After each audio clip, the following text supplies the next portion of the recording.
देख रहे हैं आप और आपके साथ मैं खुरतू।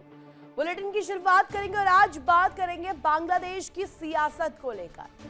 बांग्लादेश की सियासत में शपथ से शुरू हुआ संग्राम और जुलाई चार्टर बना नई टकराहट की वजह। 12 फरवरी के चुनाव में 212 सीटें जीतकर सत्ता में आई तारिक रहमान की पार्टी बांग्लादेश नेशनलिस्ट पार्टी यानी कि बीएनपी ने सांसद के तौर पर शपथ तो ले ली, लेकिन संविधान सुधार परिषद के सदस्य के रूप में शपथ लेने से इनकार कर दिया। यहीं से शुरू हुआ विवाद, क्योंकि चुनाव में दूसरी सबसे बड़ी ताकतवर पार्टी बनकर उभरी जमात इस्लामी और उसकी सहयोगी नेशनल सिटीजन पार्टी यानी कि एनसीपी ने इसे जुलाई चार्टर से पीछे हटना बताया। सीधे कैबिनेट के शपथ ग्रहण समारोह का बहिष्कार कर दिया। अब सवाल ये कि आखिर ये जुलाई चार्टर है क्या? दरअसल देखिए, जो तस्वीर सामने आ रही है वो कहीं ना कहीं बड़े सवाल खड़े करती है। 17 अक्टूबर 2025 को अंतरिम सरकार ने इसे राजनीतिक दलों से सलाह के बाद अपनाया था। मकसद नई संसद को 180 दिनों के लिए संविधान सभा में बदलना, और वही देखिए ताकि संविधान और लोकतांत्रिक संस्थाओं में बड़े सुधार किए जा सके। इस पर जनमत संग्रह भी हुई और 62% लोगों ने समर्थन दिया।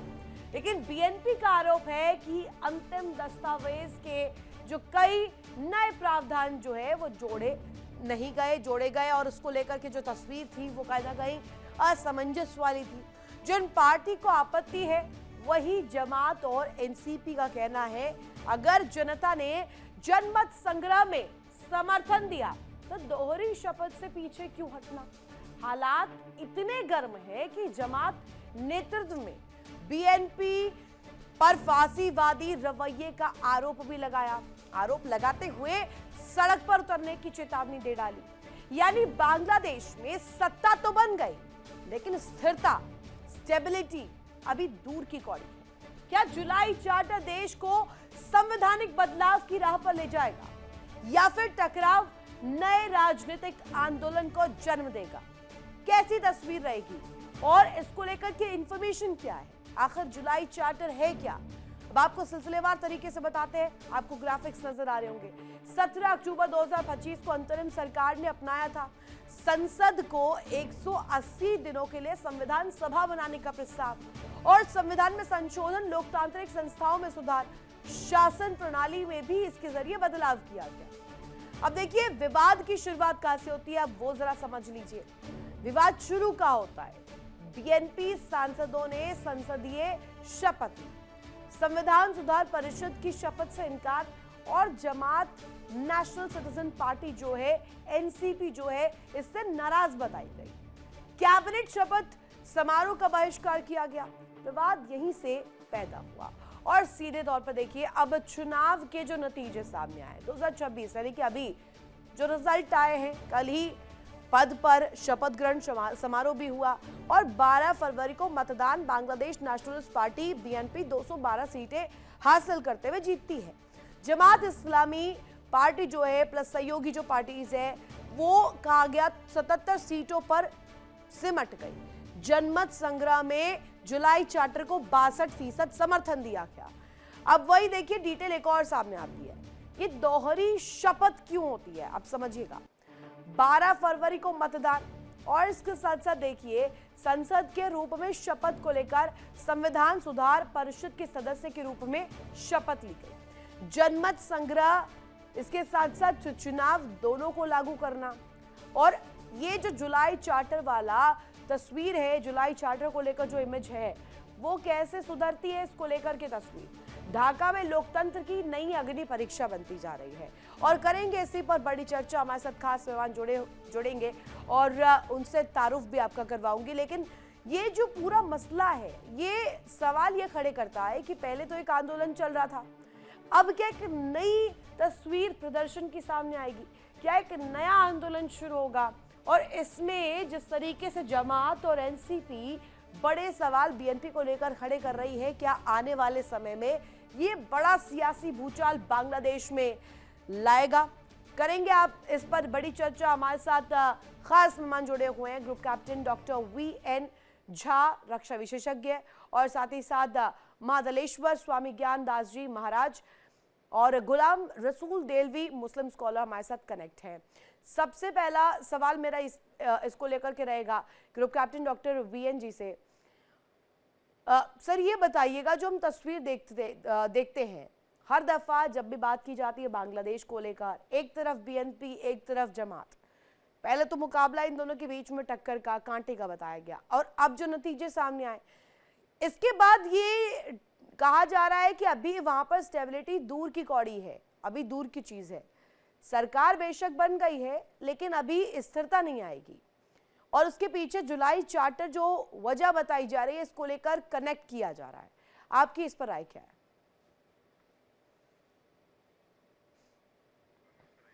अनम्यूट कीजिएगा। रितु जी नमस्कार। देखिए, बांग्लादेश में जो भी हो रहा है इसके ऊपर में फिलहाल कोई प्रेडिक्शन करना बहुत मुश्किल है। आज हम लोग सब बात कर रहे हैं कि एक तरफ में बीएनपी है, दूसरी तरफ में जमात है। मुझे लगता है ये दोनों जो हैं एक ही सिक्के के दो पहलू हैं। मतलब एक सिक्का जो पूरा होता है वो पूरे सबको रिप्रेजेंट करता है। लेकिन बांग्लादेश में जो सबसे बड़ा एक दबका था, एक जो ग्रुप था अवामी लीग का, उसको तो आपने चुनाव से बाहर ही निकाल दिया, उसको तो आपने पार्टिसिपेट करने ही नहीं दिया। तो फिर ये कैसा चुनाव है? ऐसा चुनाव जिसमें कि पिछली बार अवामी लीग को लगभग 80 प्रतिशत के आसपास में वोट मिली थी, उसको आपने निकाल दिया। बाकी जो आपके फॉलोअर थे या आपके और विपक्षी दल के फॉलोअर थे 20%, उस 20% को लेके आपने अभी चुनाव कराया हुआ है, जिसमें कुछ अवामी लीग को मानने वाले भी लोग उन्होंने वोट दिया हुआ है, इसलिए कि क्योंकि उनकी पार्टी रिप्रेजेंट नहीं कर रही थी। तो पर सर, ये कैसा ऐसा चुनाव नहीं लगता है कि डबल ओथ और डबल गेम खेला जा रहा है? दोहरी चाल नहीं माना जाए इसे? यहीं पे आ रहा था। तो मुझे लगता है कि जिस तरह से आप एक तरह से पाकिस्तान को देख लीजिए, पाकिस्तान में सरकार या मिलिट्री और वहां पे जो जिहादी तंत्र हैं, आज के दिन में वहां पे 64 जिहादी तंत्र हैं। तो ये जो हैं ये दोनों एक ही सिक्के के दो पहलू हैं, क्योंकि ये दोनों एक दूसरे को सपोर्ट करते हैं। और वही चीज बांग्लादेश में भी हम देख रहे हैं। हाँ। बांग्लादेश में बीएनपी जो है, बीएनपी हरकतुल जिहाद हुजबी, हरकतुल जिहाद उल इस्लामी बांग्लादेश, हुजबी, जमात उल मुजाहिदीन, जमात उल इस्लामी, जमात इस्लामी फ्रंट बांग्लादेश, ओकिया फ्रंट उसको कहते हैं, ये सबको मिलके सपोर्ट किया था बीएनपी को। ये सब बीएनपी के सपोर्टर हैं। अब आज आप कह लीजिए कि नहीं, जमात जो है वो अलग चुनाव लड़ी है। देखिए, जमात अलग से चुनाव जरूर लड़ी है। कितने सीट पे लड़ी थी? बहुत कम सीट पे, इतने सीट पे कि वो सरकार नहीं बना सकती थी। तो फिर तो ऐसा लड़ने का कोई मतलब ही नहीं है। वो तो मैंने कहा ना कि दिखाने के दांत एक हो गए हैं और खाने के दांत अलग। कुछ और। ठीक है, ठीक है सर, आ रही हूँ वापस। मजरूल इस्लाम हमारे साथ कनेक्ट हो गए हैं, वरिष्ठ बांग्लादेश के पत्रकार हैं। सर, आपका बहुत स्वागत है इंडिया डेली पर। पहला सवाल मेरा आपसे यही रहेगा कि विवाद एक होता है और विवाद की शुरुआत एक होती है। वो बीज आप क्या मान रहे हैं जिसके जरिए आज ये कहा जा रहा है कि बेशक से वहां गवर्नमेंट फॉर्म हो गई है, सरकार बन रही है, शपथ ग्रहण हो गया है, लेकिन स्टिल स्टेबिलिटी नहीं है वहां पर? पहले मेरे पहले वाला जो बुजुर्ग है उसने बोला कि हरकतुल जिहाद बांग्लादेश और जो दो तीन पार्टी की जो नाम की गुंजाइश की, all are banned all are banned in Bangladesh. They have not participated in the election and they are not able to support BNP. आप ये कह सकते हैं कि जमात इस्लाम जो है वो BNP से सहमत हुआ कि इलेक्शन जो होगा उनमें शांतिपूर्ण सिचुएशन के बात हुआ था। तो अब देखिए, जो गवर्नमेंट अब फॉर्म हो गया है, this government is very democratic, means they are not religiously biased. So religiously biased कैसे नहीं है? एक मिनट, रिलीजियसली बायस्ड कैसे नहीं है जमात के लोग? मुझे बताइए, वहां पे हिंदुओं को ढूंढ कर घरों से बाहर निकाल कर मारा जा रहा है और आप कह रहे हैं रिलीजियसली बायस्ड नहीं है? No, BNP is not biased. Jamaat is biased. It's true. BNP, Bangladesh Nationalist Party, जो गवर्नमेंट फॉर्म कर रहा है ना, so this is a positive sign for Bangladeshi people and our neighboring countries also. as well as the other international connections. Thing is that जमायत अगर आ जाता है full support लेके power पे, तब religious conflict and others issues आ सकते थे। ये मैं पहले भी बोल सकते थे। जमात की प्लस पॉइंट ये हुआ सवाल कि तो पहले ये है ना, वो एक जितने मिनट। परसेंट मजरूल साहब, एक मुझे सवाल बताइए, ये जो डबल ओथ, डबल गेम, दोहरी चाल, ये लाना ही क्यों है? एक दफा सत्ता बन गई, सत्ता पर बैठाइए किसी को और सत्ता चलाने दीजिए, उसे देश को स्टेबल करने दीजिए। देखिए, इलेक्शन जो आफ्टर 24 आपने बताया था कि जो जुलाई ये जो बता रहे हैं जो वो रेवोल्यूशनरी ग्रुप खुद को डिक्लेयर किया, जो रेवोल्यूशन नहीं था, in fact particularly specifically to Awami League को उनकी पद से हटाने के लिए वो रेवोल्यूशन था। ये this is very clear right now. क्योंकि आपको देखिए, जुलाई को जो मेजर लीडिंग पीपल थे, उन्होंने क्या इलेक्शन किया, उन्होंने मोर्चे बनाए किसके संग? जमात के संग। तो देखिए, एक दफा तो ये क्लियर हो गया है, एक दफा ये क्लियर हो चुका है कि वहां की आवाम क्या चाहती है, बांग्लादेश की आवाम क्या चाहती है। बीएनपी को जिताकर, तारिक रहमान को जिताकर उन्होंने ये स्पष्ट कर दिया है, बहुत कड़े शब्दों में 212 नंबर देकर के वो दिखा दिया है कि वो चाहते हैं कि जो रिलीजियसली बायस्ड आइडियोलॉजी है उसे कहीं ना कहीं बाइफरकेट करके बांग्लादेश की बेहतरी के लिए, वहां के विकास के लिए काम किया जाए। मैं आपको वही बता रहा था कि इस बार जो 60 प्लस वो जो पार्लियामेंटरी वो सीट हासिल किया, this is also mechanism that is being a journalist, that is my observation. Okay, क्योंकि सबसे बड़ी बात यह है कि इससे पहले जितने सारे इलेक्शन हुआ, उनकी रेशियो देखिए और इस बार की रेशियो देखिए। There was some mechanism and there was some understandings कि वो 60 से ज्यादा, 65 से ज्यादा सीट मिले। तो अहम बात यह है, जो आवाम जो है बांग्लादेश की, वो चाहते हैं शांति और नो रिलीजियस, शांति चाहती है, विकास चाहती है और स्टेबिलिटी चाहती है, जो बांग्लादेश में अभी नहीं है, वो दूर की कौड़ी है। वापस लौटूंगी आपके पास। महादलेश्वर स्वामी ज्ञान दास जी महाराज हमारे साथ कनेक्ट है और मुस्लिम स्कॉलर भी गुलाम रसूल देहलवी जी हमारे साथ कनेक्ट है। सबसे पहला सवाल मेरा स्वामी ज्ञान दास जी आपसे ही रहेगा। ये जो कहा जा रहा है, हमने देखा चुनाव से पहले, इलेक्शन से पहले हिंदुओं की स्थिति जो थी, चुन चुन कर एक एक हिंदू को किस तरीके से टारगेट बनाया गया। ये बांग्लादेश से जो पत्रकार कनेक्ट है, ग्राउंड रियलिटीज आप भी रिपोर्ट करते होंगे, देखते होंगे किस तरीके की तस्वीर थी। स्वामी जी, अब ये मुझे बताइएगा, ये तस्वीर जो है खास तौर पर अब बीएनपी की सरकार बनना, तारिक रहमान उस पद पर बैठना, काबिज होना, और साथ ही साथ अब ये दोहरी चाल जिसमें ओथ गेम खेला जा रहा है, डबल अटैक किया जा रहा है, और ये सब हो रहा है उस सियासत के लिए जहां पर कहा गया शपथ ग्रहण 2 दफा हो।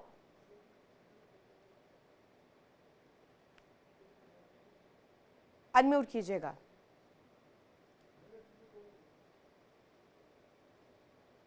अनम्यूट कीजिएगा स्वामी जी।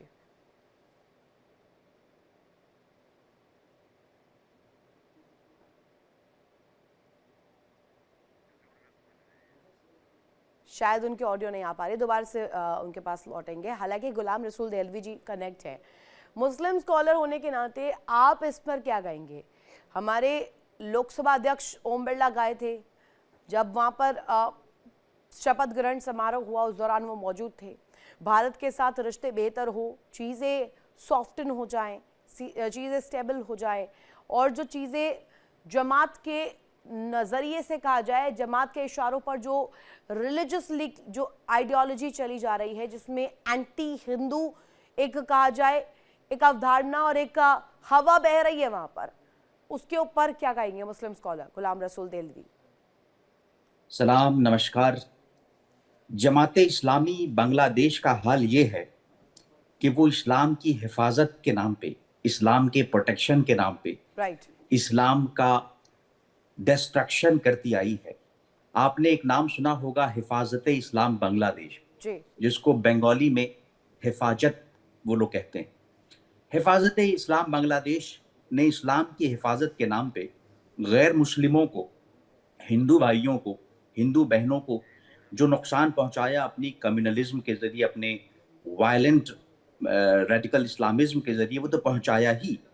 खुद मुसलमानों में जो प्रोग्रेसिव थिंकर्स हैं, मुसलमानों में जो मॉडर्निस्ट हैं, जो सबको एक साथ लेके चलने की बात करते हैं, प्रोग्रेसिव मॉडर्निस्ट थिंकर्स, उनको किस तरीके से उन्होंने वहाँ ज़दकूब किया।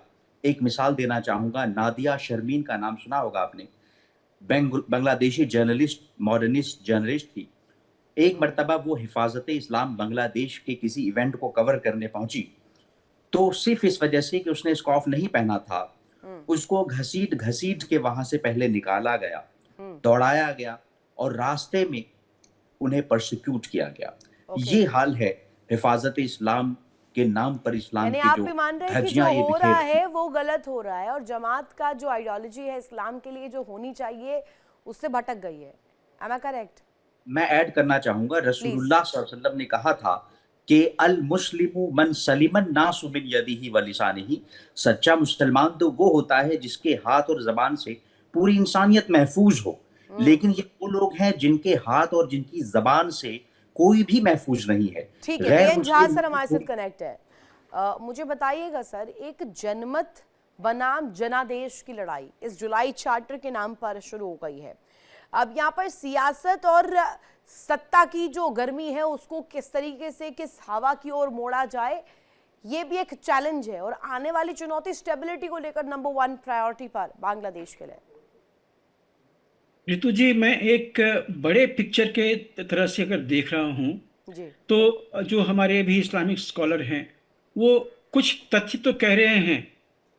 उन्होंने हिफाजत इस्लाम के बारे में कहा है। मैं आपको बताता हूँ, आज के दिन में दुनिया में 354 जिहादी ऑर्गेनाइजेशंस हैं, जिसमें एक से एक खतरनाक हैं। अल शबाब और बाकी बोको हरम, वो सब लेके लश्कर तौबा, जमात इस्लामी, सारे ले लीजिए आप, एक से बढ़ के एक हैं। और उन सबों का एक ही मोटो है कि दुनिया में इस्लाम का राज हो।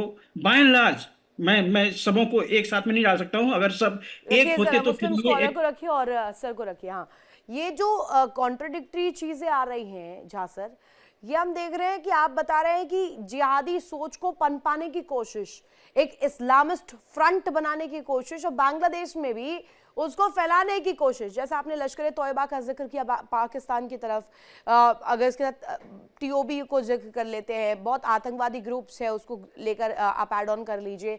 अभी आप बात कर रहे थे, जैसा कि मुस्लिम स्कॉलर ने भी कहा, बांग्लादेश में जमात है। अब ये आइडियोलॉजिकली अगर कहा जाए, इस्लाम को परपलेट करने के लिए, इस्लाम को बढ़ाने के लिए, उसको फैलाने के लिए कोशिश इस नजरिए से कर रहे हैं कि जिहाद भी फैला सकते हैं। ऋतु जी, मुझे 2 मिनट अनइंटरप्टेड बताने के लिए प्लीज बोलने के प्लीज लिए दूंगा, क्योंकि उसमें मैं क्लैरिफाई कर दूंगा। Please please. तो आज के दिन में बांग्लादेश में लगभग 3.5-4 दर्जन ये जो रेडिकल तंत्र हैं वो हैं। उसमें हरकतुल जिहाद तो है ही, जमातुल मुजाहिदीन है, जमात इस्लामी है, इन्होंने अभी नाम लिया था हिफाजत इस्लाम का, Islamic front of Bangladesh, Oikya front है, और जो जो बाकी सारे जो मिले हुए हैं ये सब मिलके वहां पे काम कर रहे हैं। अब याद कीजिए, जो मूवमेंट शुरू हुआ था छात्र शिविर के इशारे पे, कि उसमें जो सरकार थी उसको तो गिराया था। एक एक हिंदू ऑर्गेनाइजेशंस, हिंदू संगठन, इंक्लूडिंग कृष्णा फाउंडेशन जो था, ये सब को उन्होंने जलाया, आग के हवाले किया। आप एक का उदाहरण दीजिए, एक मुझे एग्जांपल दीजिए कि सो इन सो संगठन ने हिंदू के बचाव में, या जो नॉन इस्लामी के ऊपर में जो यातनाएं हो रही थी उसके बचाव में आया। कोई नहीं आया था।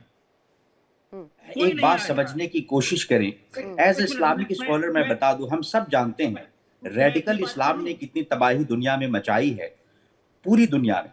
लेकिन ये हमारी बेवकूफ़ी है। जमात इस्लामी कहाँ पैदा हुई थी बताइए मुझे? हिंदुस्तान में हुई थी ना। हम हिंदुस्तानियों ने कैसे उसको पनपने दिया? बांग्लादेश बाद में बना है, पहले जमात इस्लामी हिंदुस्तान में आया था। देलवी, इसमें भारत कहाँ से आ गया? भारत ऐसे आ गया, हम भारतीय होने की हैसियत से हम जिम्मेदार हैं।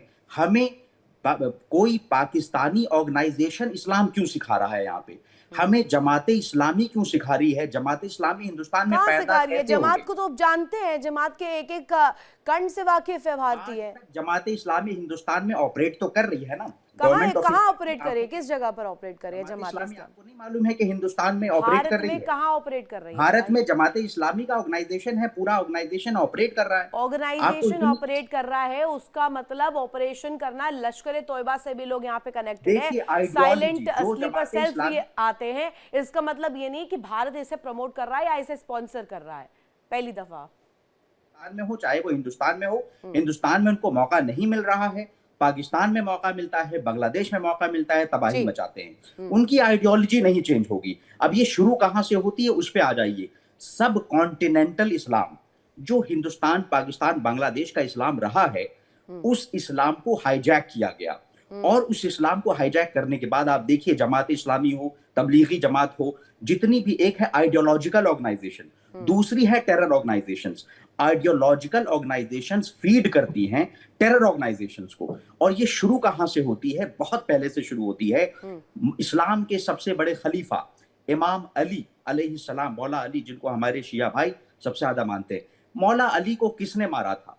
मौला अली को शहीद किया था इन्हीं रेडिकल इस्लामिस्ट लोगों ने, इन्हीं ने मारा था। और मुआविया बिन सुफियान नाम के एक इस्लामिक गवर्नर ने, आप देखिए, उसने हिंदू इंडिया पर धर्मगुरु भी अटैक कनेक्ट है करने की हमारे साथ, सबसे उनसे पहली भी एक कोशिश। पॉइंट चाहती हूँ इसी पर। महादलेश्वर स्वामी ज्ञानदास जी महाराज हमारे साथ कनेक्ट है।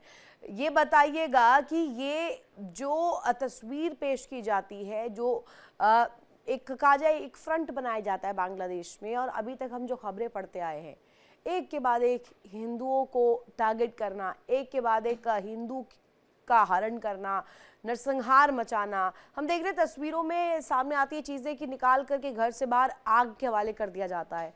और अब वहां पर एक गवर्नमेंट फॉर्म हो गई है, लेकिन उस गवर्नमेंट फॉर्म होने के बाद भी पशुपेक्ष की जो स्थिति है, confusion is not been over.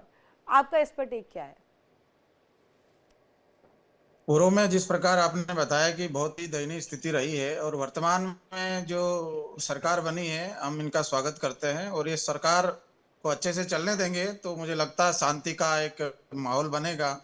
क्योंकि हिंदू मुस्लिम सवाल नहीं है, एक दूसरे का अपना राजनीतिक स्तर चमकाने के लिए, या जो जमात है जिस प्रकार ये अपना वर्चस्व बनाने के लिए इस प्रकार का विद्रोह करती, जो देश में ही नहीं पूरे विश्व में का माहौल पैदा करती है, तो मुझे लगता है ये गलत है। जो जनादेश मिला है जिस पार्टी को, उसका साथ देना चाहिए। क्योंकि तो मुस्लिम वाला विषय ही नहीं है, दोनों भाई हाथ पग, दोनों भाई कान, दोनों भाई नैन, हिंदू मुसलमान। ठीक तो है, हमारे संत बांग्लादेश से महापुरुष पत्रकार भी कनेक्ट है, उनसे जान लेते हैं। मजरूल साहब, ये हम देखते हैं कि जैसा कि अभी मुस्लिम स्कॉलर बता रहे थे कि भारत में तो नहीं अपने पैर पसार पा रही है वो आइडियोलॉजी। एक रेडिकलाइज जो चीज़ सामने आती थी, उस आइडियोलॉजी को भारत में तो ऑपरेट होने के लिए बिल्कुल जगह ही नहीं दी गई है। ये जगह भारत में नहीं बनी, बांग्लादेश में कैसे बन गई, कैसे आगे फॉरवर्ड हो पाई? इफ यू अलाउ, थोड़ा समय लेके सुनिए। प्लीज। वो जो कह रहे हैं सही कह रहे हैं कि जमात इस्लाम की जन्म कहाँ हुआ आपको पता है? देश भाग के बांग्लादेश की जन्म से भी पहले, जब पाकिस्तान भारत एक थे, भारत वर्ष जो थे हमारा, तब इसकी जन्म हुआ था।